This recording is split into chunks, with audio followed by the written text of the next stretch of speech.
And we want to say thanks again for logging in to check out our devotion on Psalm 119 today. Today we'll be looking in this section verses 41 to 48, and we will finish the section here with verses 46, 47, and 48. In a previous video we covered verse number 45, and I will walk at liberty for I seek your precepts. And then today when we look at verse 46, we say, I will speak of your testimonies also before kings and will not be ashamed.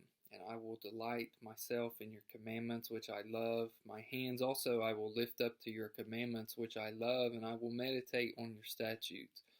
And so when we come to the conclusion of this sixth section of this psalm, we look in verses 41 to 48. We're saying, here's a psalmist, here's a man. He's asking God that God would be merciful to him. He says, let your mercies come also to me, so I can have an answer for those that reproach me. And Lord, I want your word. Please help me to be a true person, a faithful person, an honest person.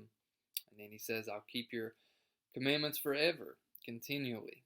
And Lord, I also want to walk in liberty. And so we get to this verse 46, 47, 48, the end of this section. And the man is talking about God's word, and he's saying, I will allow this to penetrate and control each part of my life. You notice there in verse 46, he says, I'll speak, I won't be ashamed. He says, I've got God's word in my mouth. He says, I'm not afraid to talk about it, to speak about it. I won't be ashamed of that, even if I'm set before kings and important people, influential people. He's saying, I will not be ashamed to talk about God and talk about his word and be identified with him. So he's saying, I'll use my mouth to give testimony to the Lord. He says in verse 47, I will delight myself in your commandments, which I love. He says, I'm speaking about something that I love. You think about that. It's not difficult to understand that when people are happy with something, when they love something, when they're enamored by some person or something, then they can't really stop talking about it. And that could be another person, perhaps their spouse or their children. When they love them, they're happy to always be speaking about them and doing it in a positive way, giving testimony of their love and their feelings. We think about other things in life. People may love a particular ball team for sports or a hobby or something like this. And they have no problem talking about that all the time, something that they love and that they enjoy.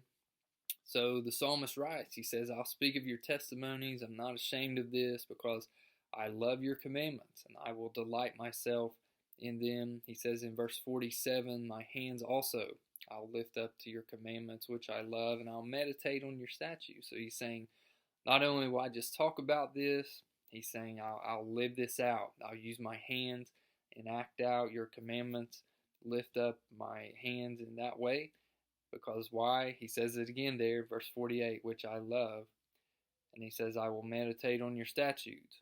So he's saying, I'll be thinking about this all the time. So you can see this not necessarily a progression, but he's saying these are going to be the habits of my life. He says in verse 47, because I love your commandments, right? Your commandments which I love, I'll delight myself in these commandments. So in verse 46, we get that he's talking about them. He's not ashamed to do that. In verse 48, I'll lift up my hands. He's saying, I'm going to work. I'm going to do things physically. It's not just in my heart, my mind, but I'm actually going to act these out, lift up my hands. It might be in worship. It may be in some action towards another person. But he's saying this is going to motivate me to actually do something. And he says it again there in verse 48, which I love. So the idea here in these verses is that someone loves God's word. They meditate on it. They delight in it. It causes them to speak. It causes them to act.